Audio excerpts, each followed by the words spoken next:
Olá, boa noite. Eu sou Mariana Jungmann e você confere conosco as notícias que circularam hoje nos corredores do Poder. Força-tarefa da Lava Jato em Curitiba comenta a decisão do Supremo Tribunal Federal de remeter parte das delações do Odebrecht para a Justiça Federal em São Paulo e diz que isso não muda a situação do ex-presidente Lula lá em Curitiba. E a Justiça Federal aqui em Brasília aceitou denúncia contra 12 pessoas na investigação que trata da construção do Estádio Nacional Mané Garrincha, também aqui em Brasília. Tudo isso você vai ver com a gente a partir de agora pela TV Brasil, pela Rádio Nacional e emissoras públicas de todo o país. Bom, a gente falou aqui ontem sobre essa decisão do Supremo Tribunal Federal de remeter para São Paulo parte das delações da Odebrecht, inclusive que tratam do processo do ex-presidente Lula a respeito do sítio de Atibaia. Hoje, a Força-Tarefa da Lava Jato, lá em Curitiba, comentou sobre isso. Quem vai falar para a gente é Jéssica Gonçalves, né, Jéssica, lá nos estúdios da Rádio Nacional. Boa noite. Boa noite, Mariana. Boa noite a todos que nos acompanham. Em ofício enviado ao juiz federal Sérgio Moro, a Força-Tarefa da Lava Jato chamou a decisão do Supremo de lamentável tumulto processual. Ontem, os ministros da segunda turma da Corte decidiram por 3-2 retirar as citações ao ex-presidente Lula nas delações da Odebrecht, da Justiça Federal no Paraná, e enviar os trechos para São Paulo. A decisão foi tomada em um recurso da defesa de Lula contra o desmembramento dos depoimentos. De acordo com os delatores, a empreiteira teria custeado despesas pessoais de Lula, como reformas em um sítio em Atibaia e a compra do terreno para a instalação do Instituto Lula em São Paulo. O ex-presidente nega as acusações. No documento encaminhado hoje ao juiz Sérgio Moro, os procuradores defendem a competência da 13ª Vara Federal em Curitiba para o julgamento dos processos contra o ex-presidente. Para o Ministério Público Federal, no Paraná, a decisão da segunda turma do STF não tem qualquer repercussão nas ações penais que já estão em andamento. Além da condenação por 12 anos e 1 mês de prisão, no caso do triplex, Lula é réu em mais 2 ações com o juiz Sérgio Moro. Mariana. Obrigada, Jéssica Gonçalves. Sempre que a gente fala de situações relacionadas ao ex-presidente Lula, a gente também se remete àquela decisão do Supremo Tribunal Federal de manter a possibilidade de prisão após segunda instância.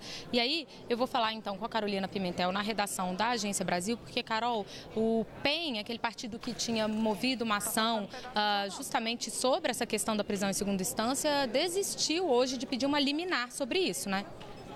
É isso mesmo, Mariana. Uma boa noite para você, boa noite a todos. O Partido Ecológico Nacional, PEN, ele pedia que o Supremo garantisse monocraticamente a liberdade de condenados que ainda possam recorrer a cortes superiores. Para ter validade, a desistência precisa ser homologada pelo relator do caso, o ministro Marco Aurélio.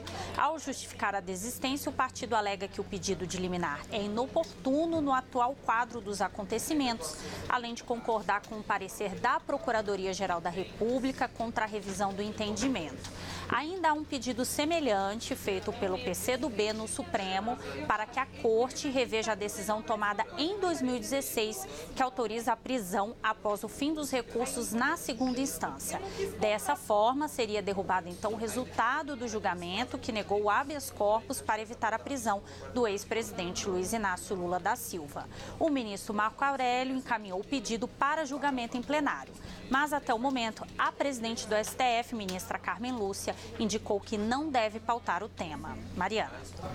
Obrigada, Carolina Pimentel. E olha, ainda a respeito dessa questão da prisão em segunda instância, a gente pode ver que essa é uma questão jurídica que parece que ainda não está plenamente resolvida, porque há essas ações declaratórias de constitucionalidade pendentes de serem votadas. Então, enquanto isso, o Congresso Nacional começa aí a se mobilizar em torno desse tema. O senador Ricardo Ferraço protocolou hoje na Comissão de Constituição e Justiça do Senado o relatório dele a respeito de um projeto de lei que justamente prevê ali explicitamente na legislação a possibilidade da prisão após segunda instância. Eu conversei com o senador Ricardo Ferraço hoje, ele disse que já falou com o presidente da CCJ, o senador Edson Lobão, que esse projeto deverá ganhar prioridade e por isso já na próxima semana ele deve fazer a leitura desse relatório para eles iniciarem os debates a esse respeito. Na opinião de Ricardo Ferraço, esse é uma questão, mais uma das questões em que o Legislativo está deixando um vácuo que está sendo ocupado pelo pelo judiciário. Segundo ele, o judiciário está ocupando esse espaço pela própria inércia